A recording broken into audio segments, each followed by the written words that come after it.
नमस्कार। तो महाशिवरात्रि का पावन पर्व बस आने ही वाला है। भगवान शिव का सबसे बड़ा दिन।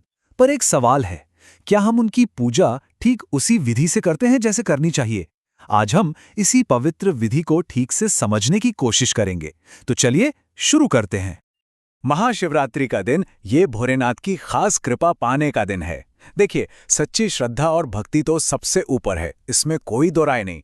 पर शास्त्रों में यह भी कहा गया है कि अगर पूजा पाठ सही विधि से ना होना तो पुण्य की जगह उल्टा दोष भी लग सकता है। इसीलिए सही तरीका जानना और उसे अपनाना बहुत जरूरी हो जाता है। तो आज हम किन किन बातों पर गौर करेंगे। सबसे पहले समझेंगे कि इस पर्व का महत्व क्या है, फिर पूजा की सही विधि, क्या चढ़ाना चाहिए और क्या नहीं, इस पर बात करेंगे। पूजा के दौरान क्या सावधानियां बरतनी है, महिलाओं के लिए क्या विशेष नियम है, और आखिर में सही मंत्र और परिक्रमा के साथ पूजा को कैसे संपन्न करें, ये भी जानेंगे। तो चलिए सबसे पहले ये समझते हैं कि इस दिन की पवित्रता का असल मतलब क्या है। आखिर क्यों महाशिवरात्रि इतनी ज्यादा खास है? महाशिवरात्रि मतलब वो पावन दिन जब भक्त व्रत रखते हैं, रात भर जागरण करते हैं और शिवलिंग पर जलाभिषेक करके महादेव को प्रसन्न करने की कोशिश करते हैं। ऐसी मान्यता है कि इस दिन अगर सच्ची श्रद्धा से पूजा की जाए ना, तो जिंदगी के सारे कष्ट दूर हो जाते हैं। जैसे अगर हम पंचांग को देखें तो साल 2026 में ये पावन पर्व 15 फरवरी को मनाया जाएगा। तो अब आते हैं पूजा के सबसे अहम हिस्से पर। शिवलिंग पर जलाभिषेक करने का सही तरीका क्या है, चलिए जानते हैं। ये एक ऐसा सवाल है जो लगभग हर भक्त के मन में कभी ना कभी आता है। क्या इसका कोई खास तरीका है? जी हां, बिल्कुल है, और उसे जानना बहुत जरूरी है। अच्छा, अब जरा इन स्टेप्स पर ध्यान दीजिए, ये बहुत काम के हैं। सबसे पहली बात, सही बर्तन चुनना। तांबा, चांदी या कांसा ये सबसे अच्छे माने जाते हैं। स्टील के बर्तन को अवॉइड करना है। दूसरी बात है दिशा की। हमें शिवलिंग के दक्षिण में खड़े होना है ताकि हमारा चेहरा उत्तर की तरफ हो। ऐसा माना जाता है कि ये देवताओं की दिशा है। तीसरा, एक क्रम है जिसका पालन करना है। जल सबसे पहले गणेश जी को, फिर माता पार्वती, कार्तिकेय और नंदी को, और सबसे आखिर में शिवलिंग पर।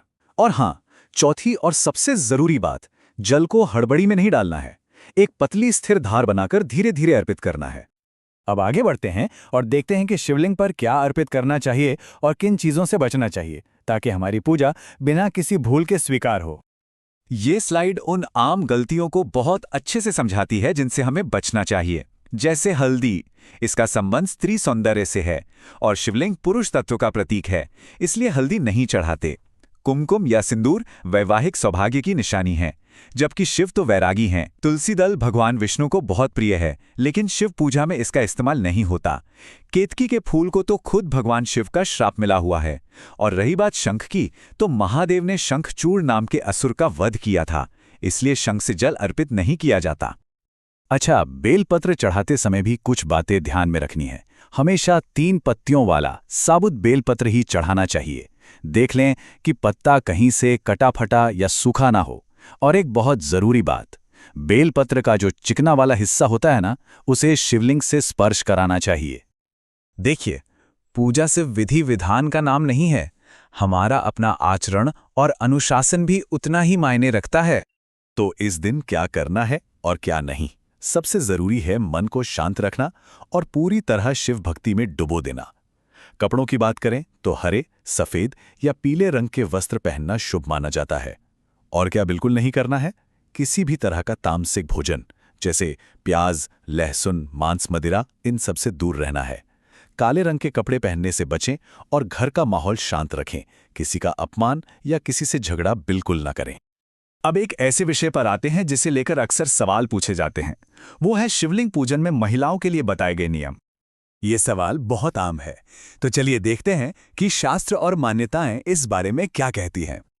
देखिए, इस विषय पर ना शास्त्रों में अलग अलग मान्यताएं मिलती हैं।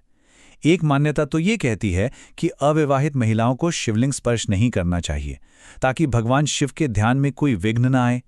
वहीं विवाहित महिलाओं के स्पर्श करने से माता पार्वती के अप्रसन्न होने की बात कही गई है। इसीलिए अक्सर सलाह दी जाती है कि मूर्ति रूप में ही पूजा करना बेहतर है।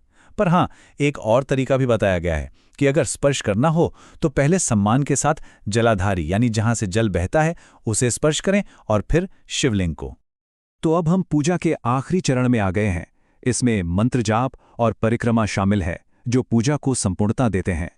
पूजा के दौरान जपने के लिए सबसे सरल लेकिन सबसे शक्तिशाली मंत्र है ओम नमः शिवाय। इस पंचाक्षर मंत्र का जाप लगातार करते रहना चाहिए।